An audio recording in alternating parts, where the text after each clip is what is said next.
आणि बातमी पुण्यातूनच आहे। पुण्यामध्ये रवींद्र धंगेकर यांच्या नावाने साड्या वाटप सुरू होत्या आणि या प्रकरणामध्ये आता समर्थकांवरती गुन्हे दाखल करण्यात आलेले आहेत। निवडणूक भरारी पथकाकडून पोलीस ठाण्यामध्ये या संदर्भात गुन्हा दाखल झालेला आहे।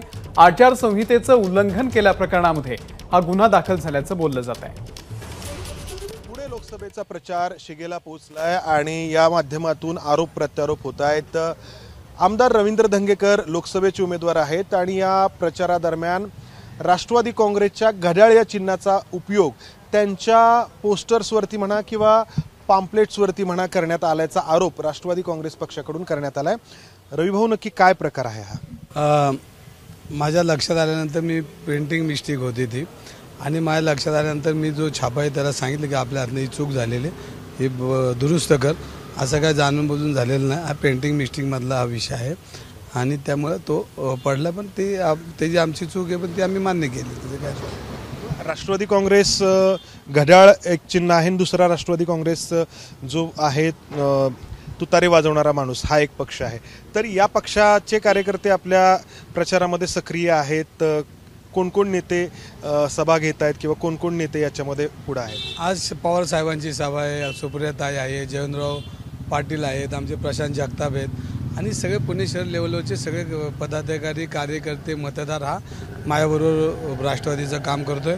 शिवसेना जोरामध्ये काम करते, शिवसेनेची प्रचंड ताकद पुणे शहरामध्ये आहे, ते काम करतात। काँग्रेस आहे, आप आहे, इंडिया आघाडीचे सर्व पद आहेत, सामाजिक संघटना आहेत, अनेक कार्यकर्ते आहेत, महिला संघटना आहेत, ह्या आज पाठिंबा देताना दिसतात आणि ते काम करताना दिसतात। राज ठाकरेंची जी सभा होते आहे तर ती सारसबागेच्या समोरचा रस्ता जो आहे त्या रस्त्यावरती होती आणि त्याबद्दल बरेच काही प्रश्न विचारले जात आहेत ना। आता तो शेवटी त्यांची सभा आहे, ते त्यांची सभा करणार आहेत, त्यांनी कुठं करा हा त्यांचं मत आहे। मी पुणेकर म्हणून मी माझं मत व्यक्त आत्ता करणार नाही, निवडणुकीचा काळ आहे।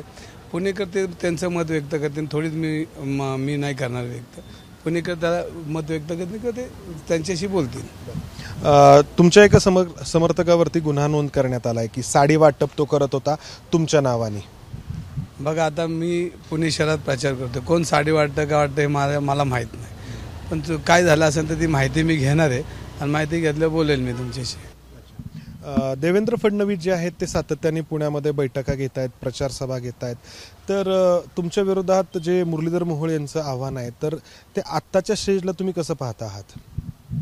बघा, मुरलीधर मोहोळ हा माझं आव्हानच नाही, ते पुणेकरांना मत मागत नाही, ते मोदी साहेबांना मत मागतात। मी मागतोय पुणेकरांना मत, पुण्याच्या विकासासाठी मागतोय। देश तर आपल्याला महत्त्वाचाच आहे, पण पुणे बी आमचं महत्त्वाचं आहे आणि 10 वर्षामध्ये काय केलं हे त्यांनी सांगितलं पाहिजे। मी पुढल्या 5 वर्षात काय करतो ते नाही सांगितलं पाहिजे। महापौर होते, महापौराची कारकीर्द बघितली, स्टँडिंग कमिटी चेअरमनची कारकीर्द बघितली आणि जे काही दिसतं आपल्याला आज चॅनलमध्ये, लोकशाही चॅनलमध्ये ह्याची ते हिशोब जनता करेल, माझा विषय नाही। पण आमचा विषय असा की तुम्ही मागच्या 10 वर्षात काय केलं ते सांगा।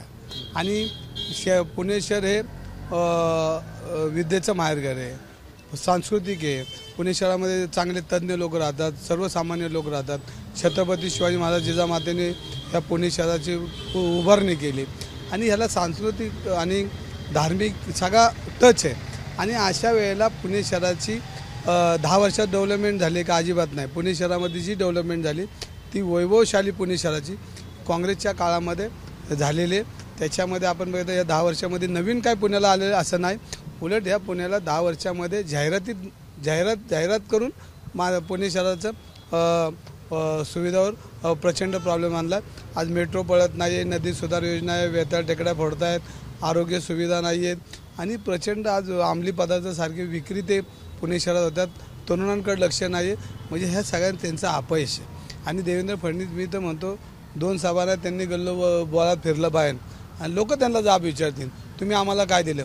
10 वर्षापूर्वी ते जाहीर केलं की मी मुळशी धरणातलं पाणी आणेल, 10 वर्षात त्यांचा हात कोणी धरला नाही, पण आजही ते सांगणार आहेत। म्हणजे भूल थापाला हे पुणेकर बळी पडणार नाहीत, कारण आता लय झालं, 10 वर्ष मोठा काळ गेला आणि 10 वर्षामध्ये आता त्यांचं ऐकायला कोण तयार नाहीत। आम्ही पुणेकर सक्षम आहोत, पुणेकरांच्या विकासासाठी, पुणेकरांचा नागरिक, पुणेकरांचा सुपुत्र तयार आहे। तर प्रचारासाठी एकच दिवस उरलेला आहे आणि त्यामुळं आरोप आणि प्रत्यारोप दोन्ही बाजूंकडून होत आहेत। कॅमेरामन अमोल गवाळेसह मंदार गुंजारी, एबीपी माझा, पुणे। एबीपी माझा उघडा डोळे बघा नीट.